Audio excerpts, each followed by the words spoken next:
Lorival Santana. Lorival, a gente não pode dizer que fica surpreso com essa oferta, mas ela é mais uma confirmação de que Donald Trump quer mesmo impor a sua política de imigração, que de imigração não tem nada, né? Política de deportação. E de que os Estados Unidos vão sofrer uma grande divisão entre os estados e cidades que têm uma posição contrária aos imigrantes e outros que têm uma posição mais favorável ou mais complacente em relação aos imigrantes. E isso se alinha claramente entre republicanos, o primeiro caso, e democratas, o segundo caso. Enquanto o Texas adota essa atitude bastante radical, chamando os imigrantes de criminosos violentos e tentando ajudar na logística, que será muito complexa, não é fácil fazer deportação em massa, não existe estrutura para isso nos Estados Unidos, em nenhum lugar do mundo.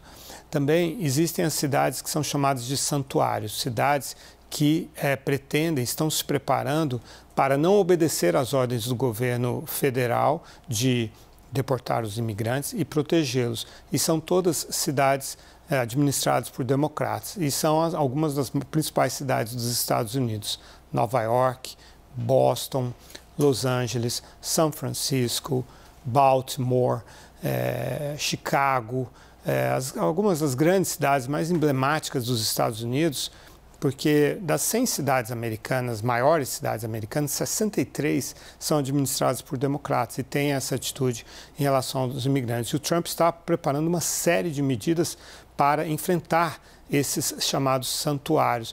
Medidas que vão desde tentar usar as Forças Armadas americanas, dificilmente as Forças Armadas vão aceitar esse papel, mas aí há um outro plano que é de fazer expurgos contra os comandantes das Forças Armadas que não obedeçam a esse tipo de ordem.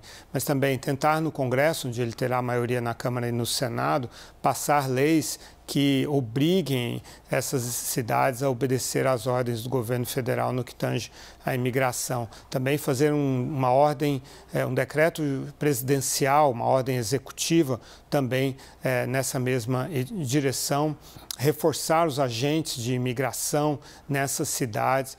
Então, a gente pode esperar para o ano que vem um conflito realmente nas cidades grandes americanas, onde haverá uma resistência a essa ordem de deportação em massa contra os imigrantes. Esse será um tema bastante tenso, sempre foi um tema que despertou muitas paixões nos Estados Unidos e na Europa, mas será uma fonte de grande tensão nos Estados Unidos a partir do ano que vem, Thaís.